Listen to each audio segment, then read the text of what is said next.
নুজহাতুল মাজালিস একটা ইতিহাসের কিতাব আছে।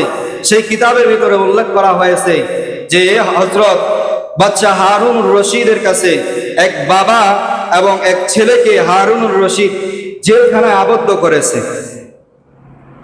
জেলখানার ভিতরে আবদ্ধ করার পর বাবার একটা আমল ছিল রাত্রিবেলা তাহাজ্জুদ নামাজ পড়ার, এবং সে তাহাজ্জুদ নামাজ পড়তো গরম পানি দিয়া ওযু করে। তারপর জেলখানার ভিতরে আগুন জ্বালানো নিষেধ। এখন সে কিভাবে ওযু করবে এবং তাহাজ্জুদের নামাজ পড়বে?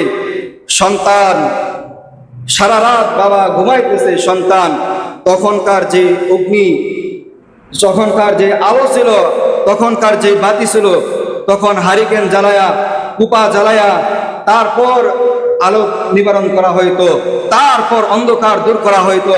এইভাবে জেলের ভিতরে যখন ওই আলো, ওই কুপির আলো যখন পড়ে, ওই ছেলে পানি পেয়ালার ভিতরে নেয়া সারা রাত্রে এইভাবে ওই পেত্রর কাছে দাঁড়ায় আছে। বাবা যখন ঘুম থেকে জাগ্রত হয়েছে, তখন যেই অল্প একটু পানি গরম হয়েছে, ওই পানি গরমটুকু দিয়া দিছে। বাবা ওযু করে ফেলছে, নামাজ পড়েছে।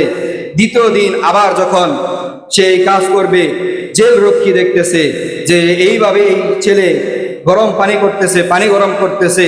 ওই যে আগুন ছিল, ওই যে বাতি ছিল, বাতিটাকে আরো উপরে উঠায় দিছে যাতে পানি গরম না করতে পারে।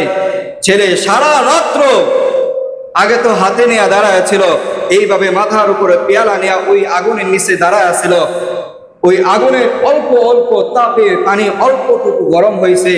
ওই গরম পানি যখন পিতার কাছে পেশ করা হয়েছে, পিতা বলতেছে, তুমি গরম পানি কোথা থেকে পাইলা? তখন বলতেছে সন্তান যে আমি এইভাবে কুপি থেকে পানি গরম করেছি। তখন বাবা সন্তানের জন্য দোয়া করলেন, আয় রব্বুল আলামিন, এই সন্তানকে জান্নাত নসিব করো। আল্লাহ রাব্বুল আলামিন ইলহামের মাধ্যমে জানা দেন এই সন্তানকে আল্লাহ রাব্বুল আলামিন জান্নাতে উচ্চ মাকাম দান করেছে। সুবহানাল্লাহ। এরকম মা বাবার খেদমত সম্পর্কে নুজহাতুল মাজালিসে একটা অধ্যায় আছে, বিশাল বড় একটা অধ্যায়।